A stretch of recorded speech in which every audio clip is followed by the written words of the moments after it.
The chamber of the Galactic Council floated in the void between stars, a vast dome of light and shadow, where the oldest and greatest of the galaxy's races gathered to decide the fate of worlds. The air shimmered with translation fields, and the faint hum of power resonated through the silver floor. Representatives from 100 species filled the hall, scaled, furred, feathered, glowing. Each one spoke for a civilization that had crossed the stars long before humans even tamed fire. And at the very center of them all, beneath the blinding glow of the Council's heart star, stood a single small figure draped in black. Ambassador Elise Navarro of the Terran Republic. Her hands were folded behind her back, her face calm but pale in the light. Around her, alien delegates watched with amusement, annoyance, or quiet disdain. Humanity was young, unrefined, loud, reckless. They were not supposed to be here, and yet they had carved out a place for themselves among the stars in barely 2 centuries. But now that place was at risk. The meeting had gone on for hours. Debates turned into accusations, accusations into threats. Navarro had stood her ground through all of it, but the words now hurled across the floor had gone too far. Human expansion violates the Treaty of Sirius, hissed the Vrol Prime Minister, a tall crystalline being whose body shimmered like glass. Your colonies encroach upon sovereign systems of the Council. You mine worlds you don't own, snapped a chittering Kara diplomat, her antennae twitching. You harvest, you build, you breed without permission. Another voice joined in, cold, layered, echoing through every mind in the chamber. The Exthari overmined. Its words were not spoken but felt, like claws dragging across thought itself. Humanity will surrender its outer colonies, effective immediately. A hush fell. Even the glow of the heart star dimmed as the translation field stilled. Everyone turned to Navarro. She did not move for several seconds. Her heart pounded in her chest, but her face remained calm. When she finally spoke, her voice was soft, almost too soft, but it carried across the dome like a blade through still air. You think you can dictate our place in this galaxy, she said. You think because your fleets are older, your worlds are older, that you can command us like children. The overmind pulsed in irritation. This is not command, it is correction. You are reckless, dangerous. You bring war wherever you go. A faint smile tugged at her lips. So do you, she whispered. Murmurs rippled through the chamber. Some delegates shifted uneasily. Others looked away. The truth hung there, heavy and sharp. The Vrol Prime Minister struck his staff against the floor. You have no right to challenge the Council. Humanity is under probation by unanimous vote. You will comply, or sanctions will be applied. Navarro's eyes hardened. And what if we refuse? The Prime Minister's crystalline surface flared with light. Then it will be war.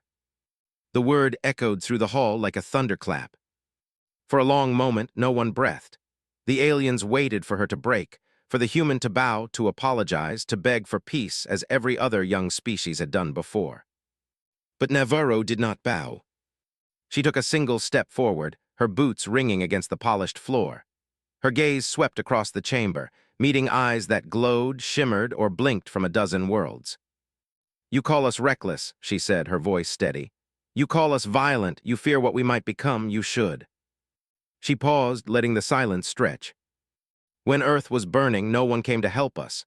When our first colonies fell to famine, we built again. When pirates raided our trade routes, we learned to fight. Every scar we carry is a lesson you refused to teach us.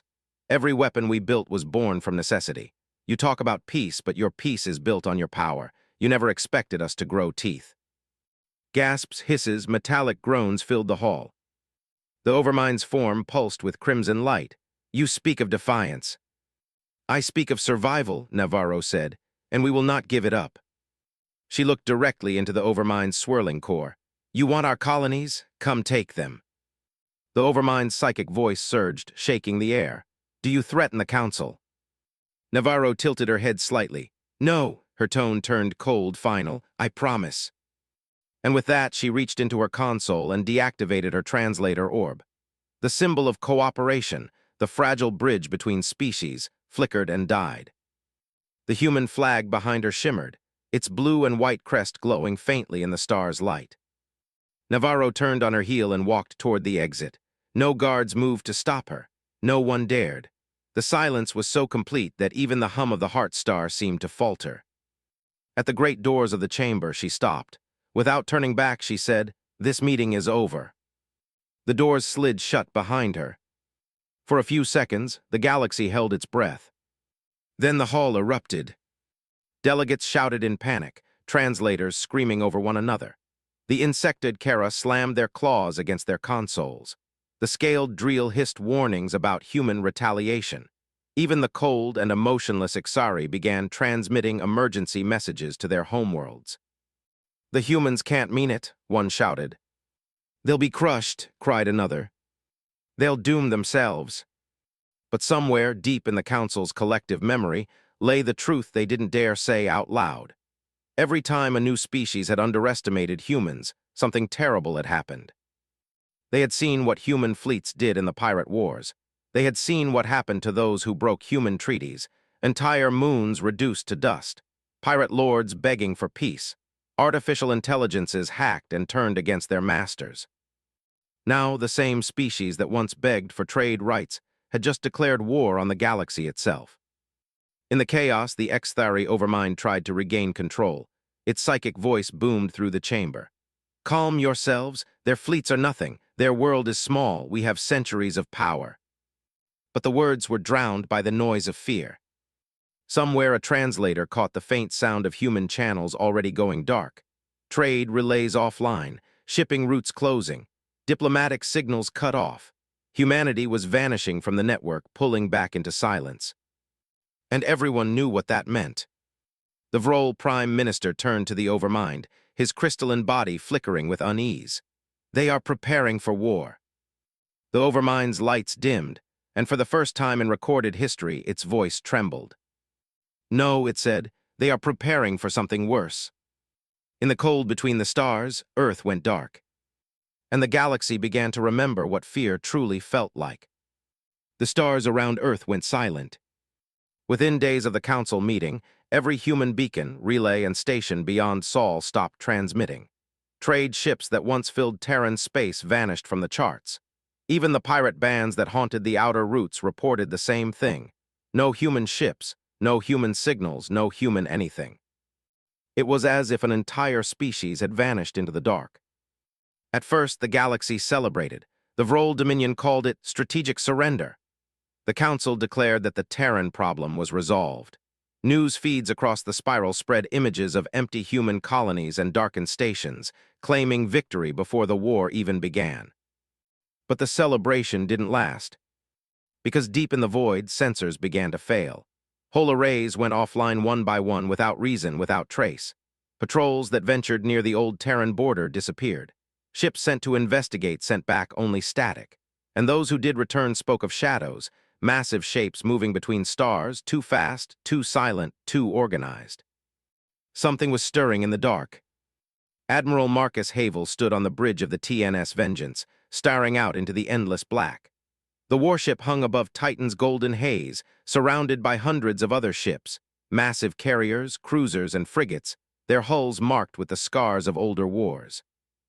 The fleet stretched across the void like a swarm of iron beasts. Ships of every class and purpose, linked by a single command network pulsing with blue light. Humanity's last defense, and perhaps its final vengeance. Havel's reflection in the viewport looked older than he felt. The white in his beard caught the glow of Earth's sun in the distance. He had seen 20 battles, lost count of the scars they left. He had buried friends on a dozen worlds. And now, he stood at the edge of something larger than any of them. "Status report," he said quietly. Captain Rains turned from her console. "All units report ready. The 5th Armada has completed refit. Luna shipyards are sealed. Civilian evacuation is complete." Havel nodded slowly, and the Council. Rains hesitated. "Still broadcasting threats. They've begun mobilizing fleets near Proxima and Vega. They think we're afraid." The Admiral gave a bitter smile. "Good." He turned back to the stars. "Let them think that." In the control centers beneath Earth, the world was working like a single living thing. Factories on Mars poured out hull plating and weapon cores. The shipyards of Titan ran without rest, their forges glowing like captured suns.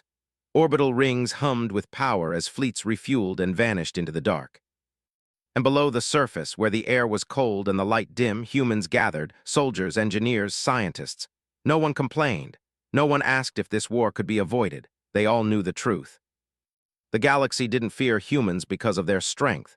It feared what happened when humans lost everything. Weeks passed. The Council sent messages, then demands, then fleets. The first invasion force came through Orion's Veil, a narrow stretch of subspace filled with dust clouds and fractured wormholes. They expected an easy fight. They brought thousands of ships, gleaming with energy and pride. The Vrol led them, believing their crystal hulls would deflect primitive Terran weapons. But when they arrived, they found nothing. No colonies, no outposts, only silence. They sent scouts ahead, none returned.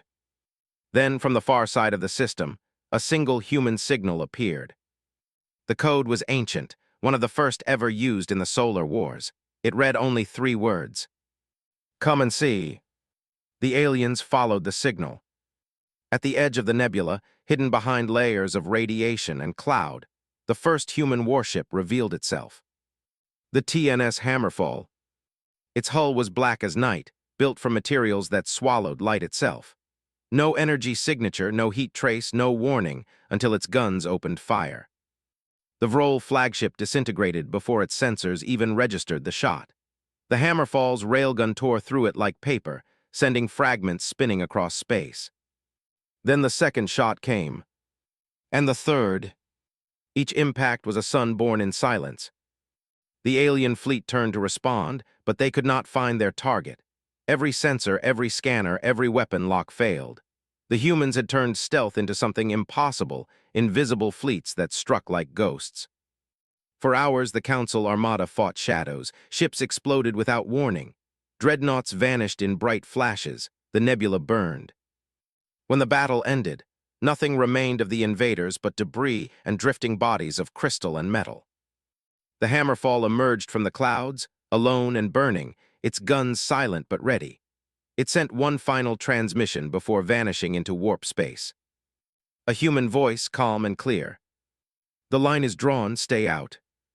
News spread fast. The Council's first fleet destroyed. No survivors. The Vrol Prime Minister resigned in disgrace. Panic rippled through every system. Military leaders called emergency sessions. Whole species demanded withdrawal from human borders. But pride is louder than reason.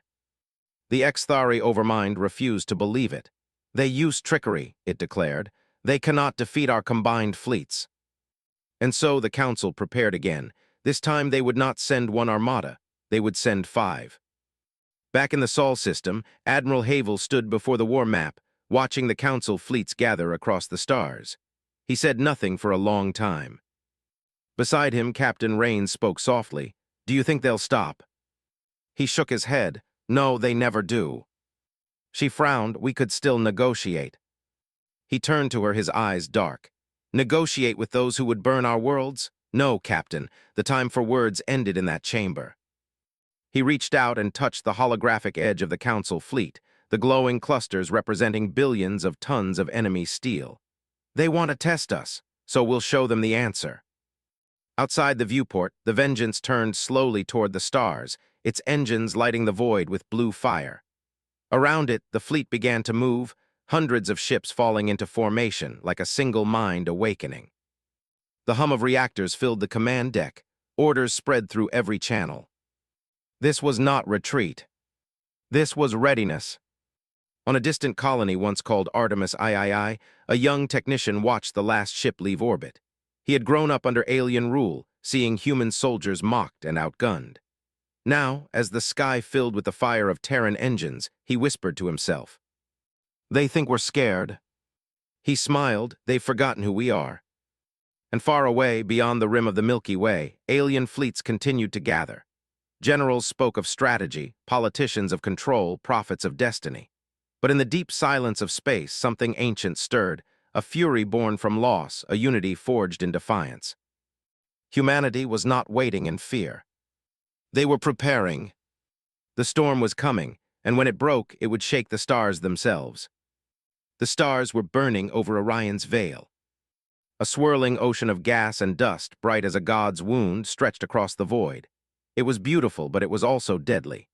No signal escaped its heart, no ship could hide within its shifting fields.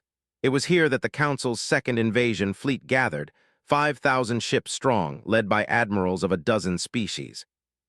They had come to break the humans once and for all.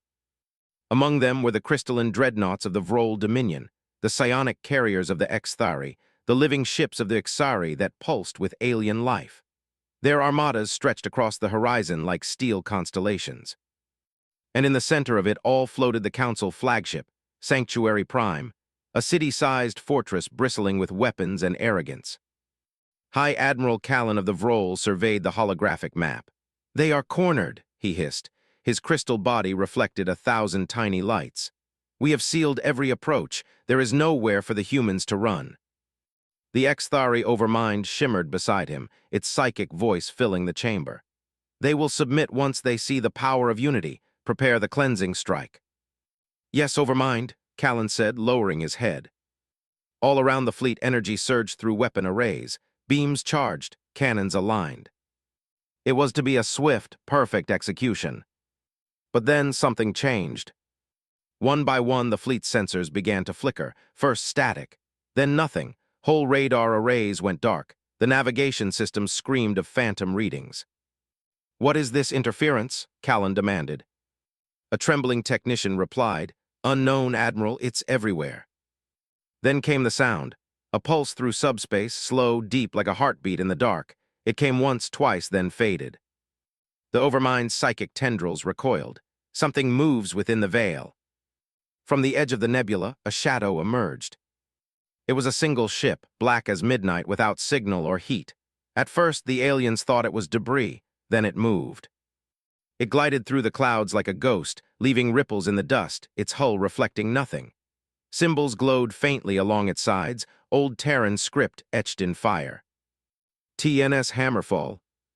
The same name whispered in fear across the galaxy. "Identify it," Callan shouted. Before anyone could answer, the Hammerfall's cannons opened fire.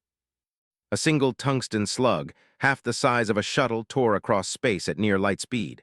It hit a Vrol battleship dead center. The explosion was silent in the void, but the flash lit the nebula like a sunrise. The ship disintegrated, no debris, no survivors. The first strike took less than a second. The second came before anyone could react. Another shot, another ship gone. Then the nebula exploded into chaos. The Council fleet fired wildly, beams and torpedoes slicing through dust clouds. But their sensors were blind. The Hammerfall danced between them, invisible to radar, silent to heat. It was everywhere and nowhere. Missiles screamed into the void, chasing ghosts. Every few seconds, another human weapon struck, clean, precise, unstoppable. Each impact tore apart ships worth a planet's ransom. In the command chamber of Sanctuary Prime, Callan's crystal body pulsed red with rage. "Find them!" he roared. "We can't," shouted a drill officer. "Our systems are jammed, they've cut us off from subspace." The Overmind's voice thundered through their thoughts, heavy and cold. "They use old frequencies, primitive systems we cannot detect. They are beneath our technology." Callan slammed a crystalline fist against the console. "Then we die to primitives."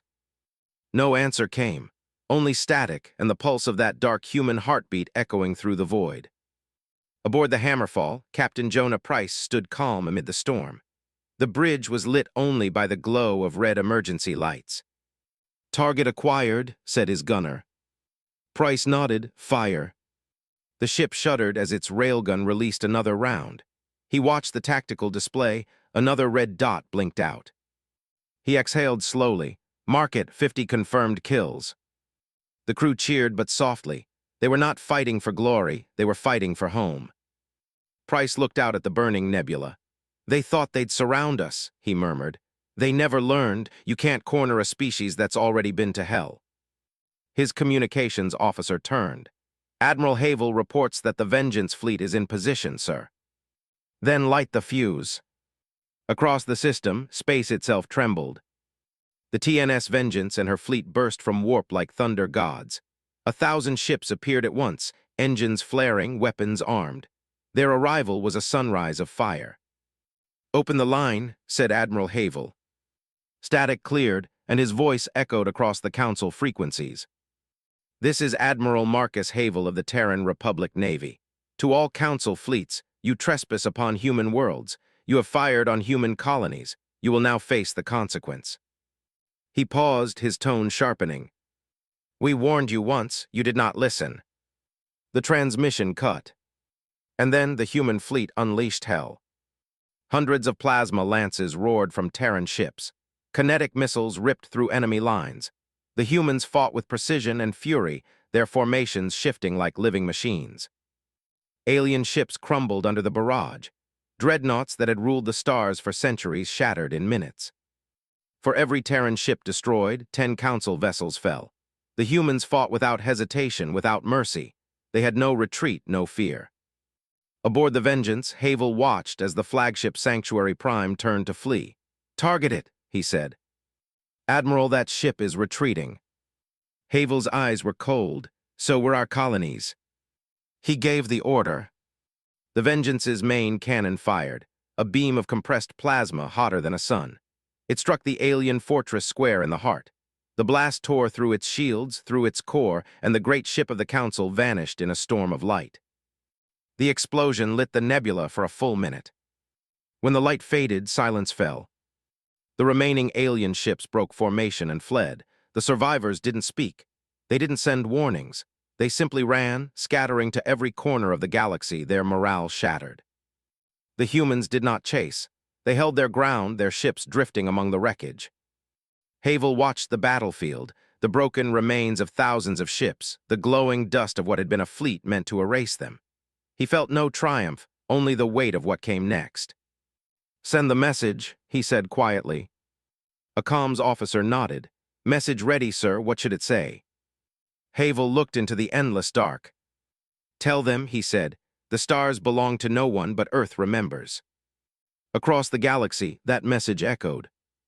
In every council chamber, every palace, every command center, leaders listened in silence. They looked at the ruins of their fleets and realized what they had done. They had woken something they could not control. Something that would never kneel again. The council chamber, once a place of order and pride, now trembled with fear. Screens lined the curved walls, each one showing fragments of the disaster at Orion's Veil. Ships breaking apart in silence, flames blooming in the void, and the black silhouette of a Terran warship cutting through fleets like a blade through water. The footage played again and again, as if the galaxy needed to remind itself that what it had seen was real. The war, their war, was no longer a campaign of dominance. It was a nightmare that refused to end. The Xthari Overmind flickered weakly at the center of the chamber, its psychic voice strained and distorted. We have lost 2/3 of our armadas. Our fleets are crippled. Communication nodes destroyed. This is unacceptable. The Vrol Prime Minister slammed his crystal hand against the table, cracking it. Unacceptable? It's suicide. Those humans turned the Veil into a graveyard. We sent the finest ships in the galaxy and they vanished. Vanished. A wave of psychic static rolled through the room as the Overmind's temper spiked. You will not raise your voice to me. But the Vrol did not back down. Your arrogance brought us here. You called them primitive. You told us they were nothing. His voice cracked, light refracting wildly through his crystalline body.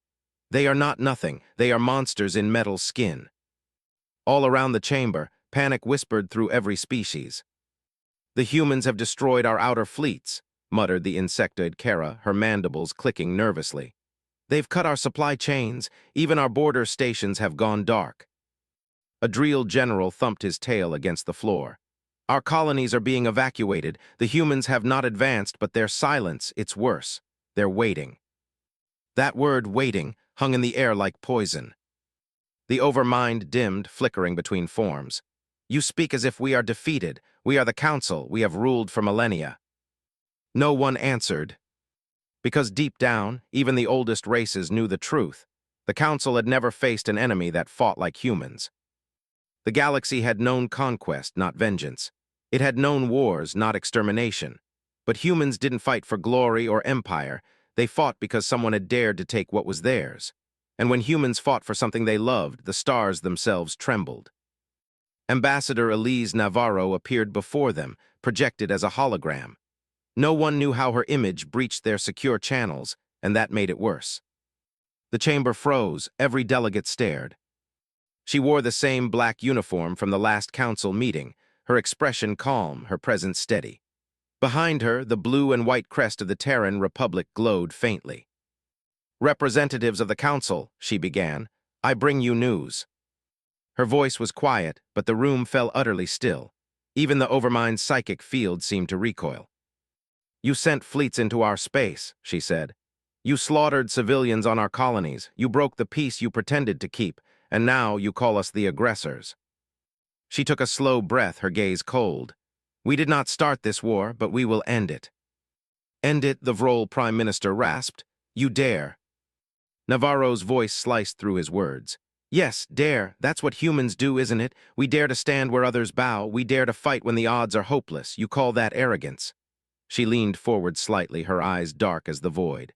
"We call it survival." The Overmind's psychic voice pushed back, trembling with anger. "You will bring ruin to this galaxy, human." Navarro's tone did not change. "Perhaps, but at least we will not bring it upon ourselves with lies and pride." A low hum filled the chamber. For a moment her image flickered, then expanded. Behind her, space lit up. Thousands of human ships appeared in formation, hovering above what looked like a massive orbital ring, a ring made of black metal, stretching around a captured star.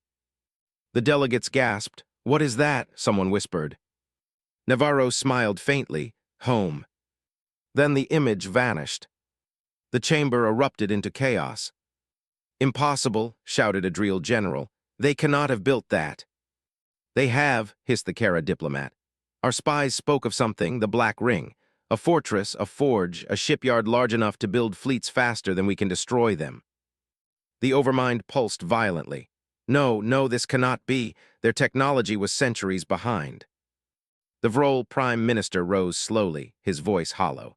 "Centuries behind, 200 years ago. Do you even know how long they have been studying us? How many of our wars they've watched and learned from?" He turned toward the Overmind. "They copied our weapons, our shields, our drives, and then they made them better." The Overmind's psychic tone cracked for the first time in recorded history. "We must unite, all fleets, all worlds, immediately." But the others were already leaving the chamber, broadcasting panic orders to their home systems. Unity was a dream that died the moment humanity bared its teeth. Across the galaxy, panic spread like wildfire. Worlds once loyal to the Council began closing their borders. Planetary leaders called for neutrality. Some even sent secret envoys toward human space, seeking terms, begging for peace before the hammer fell again. The Council's communications grid, once perfect, now trembled under the weight of fear.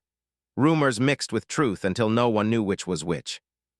The only thing they all agreed on was this: the humans were coming. On the far side of the galaxy, in a quiet system untouched by war, a young Kara engineer sat watching the news feeds. The images of human fleets filled her screens. She had seen wars before, but never like this. The humans didn't just fight, they erased. Their ships moved like shadows, silent and deadly, their precision terrifying. The engineer whispered to herself, "Why didn't we just leave them alone?" Her superior clicked his mandibles. "Because they were weak." She looked up at him, eyes wide. "Are they?" He had no answer. Back in human space, Admiral Marcus Havel stood before the viewing window of the TNS Vengeance. Below him, the Black Ring glowed, a titanic structure orbiting a dying star, its engines drawing power from the star's last breaths. Around it, fleets assembled, thousands strong. "Reports from the Council?" he asked. Captain Rains nodded. "They're fracturing, half their allies have withdrawn, the rest are panicking." Havel's expression didn't change. "Good, let them scatter. Fear is the best weapon we've ever had." He turned, his boots echoing across the deck. "Begin Phase 2. Rains hesitated. "Admiral, do you think they'll ever surrender?" He stopped and looked back. "They won't, not until they're reminded who taught them fear." He looked out again into the stars, his reflection hard and cold. "And that lesson begins now." In the silence between suns, the galaxy trembled. Because for the first time in its long, ancient history, it realized humanity wasn't the youngest species anymore. They were the inevitable one. The stars around Sol burned brighter than they ever had before. From the dark side of Earth's moon to the red deserts of Mars, the sky was alive with light, engines flaring, reactors roaring, ships rising one after another into the void. Thousands of vessels, carriers, destroyers, dreadnoughts moved in silent unity. Their hulls gleamed black and silver, their insignias marked with a single symbol, a rising sun over a blue horizon. It was the dawn of the Sol fleet. Admiral Marcus Havel stood on the bridge of the TNS Vengeance, hands clasped behind his back, his gaze fixed on the burning sphere of the sun. The light reflected off his face, sharp and weary. Around him, the hum of power filled the air. "Report," he said. "Fleet Command confirms all armadas in position," said Captain Rains. "The Black Ring is at full charge. The Voice of Earth is online." Havel gave a slow nod. "Then it begins." He turned toward the massive viewport. "Today," he said softly, "the galaxy learns what happens when humanity stops holding back." In orbit above the sun, the Voice of Earth awakened. It was not a ship, it was a monument. A supercarrier larger than any world's moon, forged from the heart of a Dyson fragment and built to channel the sun's power itself. Its surface glowed with a web of molten lines, and its main weapon, a graviton lance, pulsed like a second sun being born. When the humans first built it, even they feared what it could do. Now there was no fear left, only purpose. Across the galaxy, the remnants of the Council prepared to make their final stand. The Exthari Overmind's voice spread across every channel, its words laced with desperation and fury. "Form the line of unity, every remaining ship to the core systems. We will not allow the Terrans to destroy what we built." A chorus of responses followed, some trembling, others defiant. The Vrol Dominion sent what was left of its crystal armada.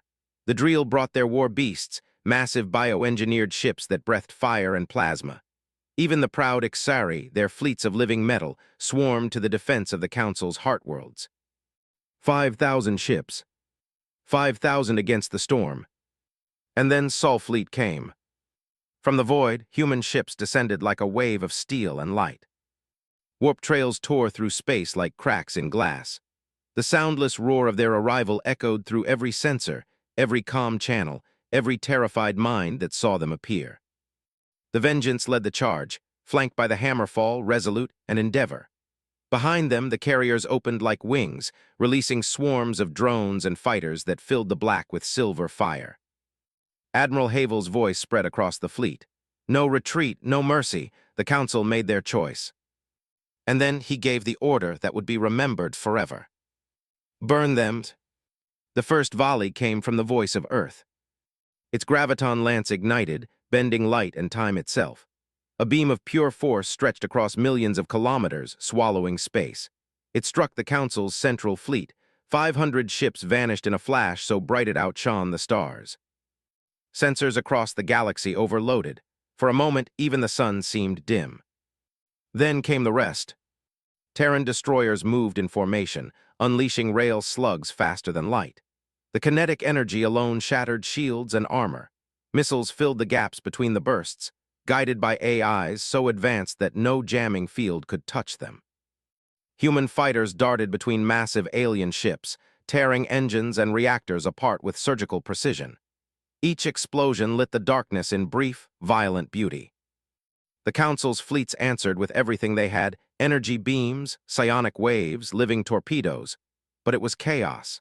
Their weapons failed against the humans' adaptive armor, their shields overloaded by human graviton disruptors. What was meant to be a battle became a massacre. Inside the command sphere of the Council Fortress Sanctuary Beta, panic spread like fire. "Their weapons pierce our shields," cried a Kara officer. "Our fleets are collapsing," shouted another.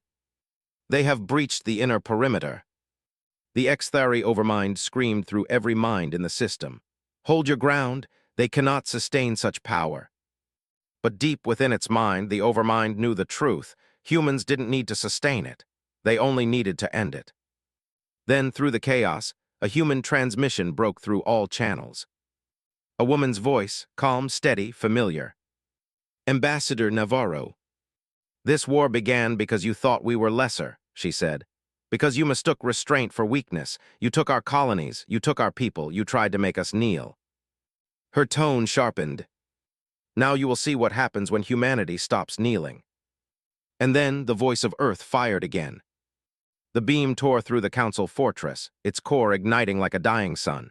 The explosion consumed everything, ships, cities, even the Overmind's psychic field.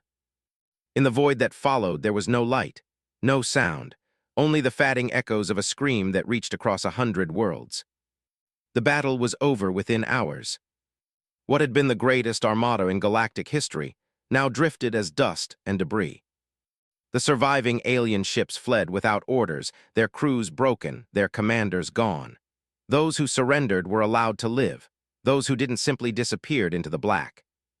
On the bridge of the Vengeance, Admiral Havel stood in silence. The stars beyond the viewport flickered faintly through the haze of destroyed fleets. "Status," he said quietly. "All Council forces eliminated, sir," Rains reported. "We have total control of the core systems." Havel nodded slowly, "And Earth?" "Safe watching." He turned toward the sun, its golden light filling the command deck. "Then it's done." But even as he said the words, he knew it was. Nothing that powerful ever truly ended. Later, as the fires cooled and the dead drifted among the stars, a single transmission went out to the surviving worlds of the galaxy. It was simple, no threats, no boasts, just a statement. "This is the Terran Republic. The war is over.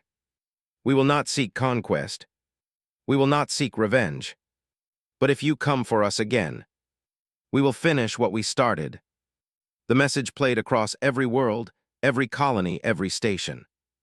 Some bowed their heads in silence, some wept, and some, the oldest races, the proudest ones, simply turned off their transmitters and prayed that humanity never looked their way again. On Earth, beneath a clear blue sky, Elise Navarro stood at the edge of the Atlantic, watching the sun rise. The light painted the ocean gold, and for the first time in years, she smiled. Behind her, cities were rebuilding. Children played in streets once marked by war. Humanity had survived, but it had changed. The galaxy had changed. She whispered softly, "They wanted peace through fear." She looked toward the stars. "We gave them peace through truth." In every shadow of space, from the smallest moon to the oldest star, a whisper passed among the survivors. "Do not anger the humans. Do not test their silence. For when they rise, the stars themselves bow." The galaxy was silent. No trade ships, no patrols, no music on the network. Only static, only fear. The great empires that once ruled the stars had gone dark, hiding behind their own borders, terrified of what the humans might do next. Their fleets were ash. Their leaders were ghosts. And at the center of it all, one last spark of resistance remained, the Xthari Overmind. It was not a being in the way humans understood life.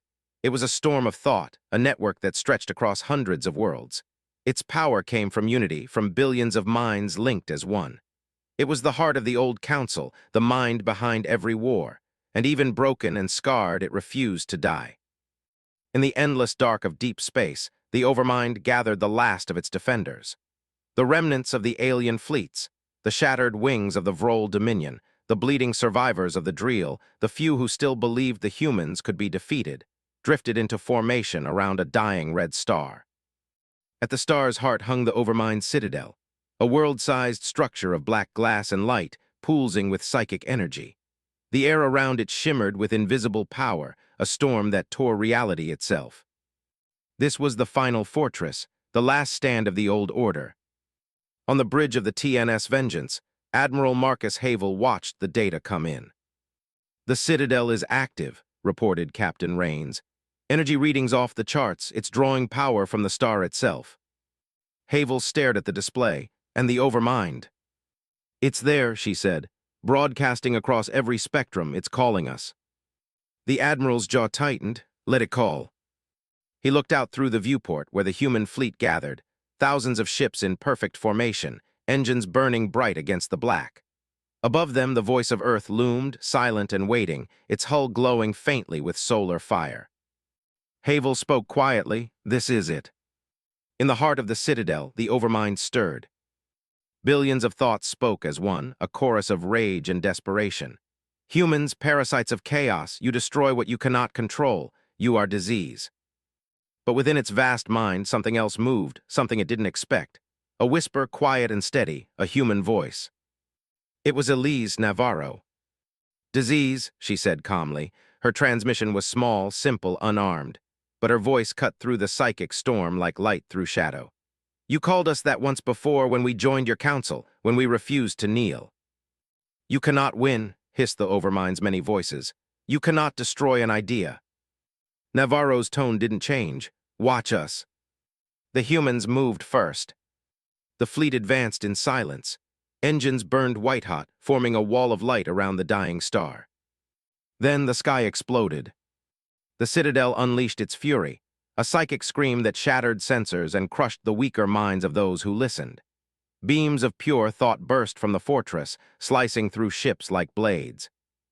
Human vessels shattered and fell, their crews screaming as the Overmind reached into their minds, flooding them with images of fire and ruin. It wanted to make them feel weak. But humans were born in chaos. They had lived through storms of war and fear long before they ever touched the stars. The psychic assault burned, but it did not break them. Hold the line, shouted Rains. All ships forward, shields up. The fleet pressed on, firing rail slugs and plasma lances. Each impact tore chunks from the Citadel's armor, exposing rivers of burning light. Still, the Overmind struck back, dragging human ships into the gravity well of the dying star, ripping apart fighters with invisible hands. It spoke again, its voice echoing through every comm, every thought. You cannot destroy what was made by the minds of 1,000 species. You are alone. Admiral Havel's reply was calm and cold. You've never fought alone, humans. He turned toward the comms officer. Patch me through to the voice. High above the battle, the voice of Earth began to move. Its engines glowed brighter than suns. The heat from its reactors warped space itself. The massive carrier extended its arms, aligning its graviton lance with the heart of the Citadel. Inside, thousands of operators worked in unison, hands steady, faces pale. They all knew what the order meant. The voice's captain stood at the center of the bridge, her eyes on the dying star. Weapon charged. Admiral Havel's voice came through the channel, low but unshakable. Target the core, end it. The Overmind sensed what was coming. It reached out with everything it had, billions of minds all screaming at once. You will destroy us all. The star will die, you will burn with us. Havel's answer was simple. Then we burn together. The voice of Earth fired. The graviton lance burst forth, a beam of white fire that tore through time and matter. It struck the Citadel dead center, piercing layer after layer of energy and glass until it reached the Overmind's core. The psychic storm collapsed. Every ship, every alien mind connected to the Overmind screamed as one. The Citadel imploded, dragging ships and debris into its center. The red star flared bright, brighter than anything seen in centuries, and then it died. The explosion expanded in silence, a wave of light swallowing the battlefield. For a moment, even the humans were blinded. Then the light faded, leaving behind only darkness and drifting embers. The Citadel was gone. The Overmind was gone. And with it, the last voice of the old galaxy was silenced. When the silence lifted, the human fleet remained. Half the ships were damaged, hundreds lost, but they still stood. Rains turned to the Admiral. It's over. He nodded slowly. No, he said, his voice quiet. It's ended, there's a difference. They watched the wreckage fade on the scanners, the last fragments of the old order disappearing into the dark. Havel took a deep breath. Transmit the signal. A single message went out into the void. The Overmind has fallen. The war is finished. On every world, in every city, across every race that had once bowed to the Council, that message was heard. Some cheered, some wept, some simply stared at the stars in silence. The galaxy would never be the same. Because for the first time in history there was no Council, no Overmind, no Masters. Only humanity, watching, waiting, and remembered. Later, as the fleet drifted near the quiet star, Elise Navarro's image appeared on the bridge of the Vengeance. She looked tired, older, but her eyes still burned. It's done, she said softly. Havel nodded. They won't forget. They shouldn't, she replied. We didn't start this war, but they must remember why it ended. She looked out toward the stars. We were the students once, now we are the teachers. And far beyond the edges of known space, the light of the fallen star faded into the void. In that silence, the galaxy learned a final truth. When the humans rise, no darkness endures. The war was over, but peace did not come easily. The stars that had once burned bright with trade, communication, and laughter now floated in silence. Countless worlds were scarred. Entire species had lost their fleets, their pride, and their leaders. What had once been the heart of the galaxy, the Council's shining network of power, was gone. All that remained was the shadow of war, and the echo of a name whispered in every corner of the void. Humanity. In the ruins of the old council capital, the wind howled through broken towers. The air shimmered with the faint residue of the Overmind's psychic energy. Once, these streets had been filled with alien voices debating politics, law, and control. Now they were filled with Terran soldiers, men and women in black armor, their insignias gleaming silver beneath the dying sun. At the center of the ruins stood a new flag, blue and white with a single rising sun, the emblem of the Terran Republic. Ambassador Elise Navarro stood before it, her face lined with exhaustion. Around her, diplomats and survivors from a dozen species gathered, fearful and uncertain. "This place," she said quietly, "was once the heart of your order. You called it the Citadel of Reason. Now it's a grave." Her words echoed through the cold air. She turned to face them. "But we are not here to build another empire. We are here to build a future, one that doesn't repeat what you made of the past." Her gaze swept across the crowd. Some looked at her with hope, others with hate. She didn't care. Humanity hadn't fought for their love. They had fought for survival. Across the galaxy, human fleets spread, not as conquerors but as guardians. They did not burn worlds, they rebuilt them. On planets that once fired on human colonies, Terran engineers repaired power grids and rebuilt hospitals. Human medics worked side by side with alien civilians, treating the wounded of all races. On distant moons, Terran freighters dropped supplies instead of bombs. But their presence carried weight. Every ship that hung in orbit, every soldier that walked foreign soil, reminded the galaxy of a simple truth. Humanity had become the balance of power. They were not tyrants, but neither were they to be challenged. Admiral Marcus Havel sat in the quiet command room of the TNS Vengeance, orbiting Earth. The warship had become a symbol, a monument to the price of victory. Captain Rains entered silently, placing a datapad on the table. "The new accord is ready, sir. Navarro wants your signature before ratification." Havel glanced at the text on the screen, the Terran Accord. It was more than a treaty. It was the foundation of a new galactic order. Under it, no species would hold dominance over another. No fleets would invade without unanimous consent.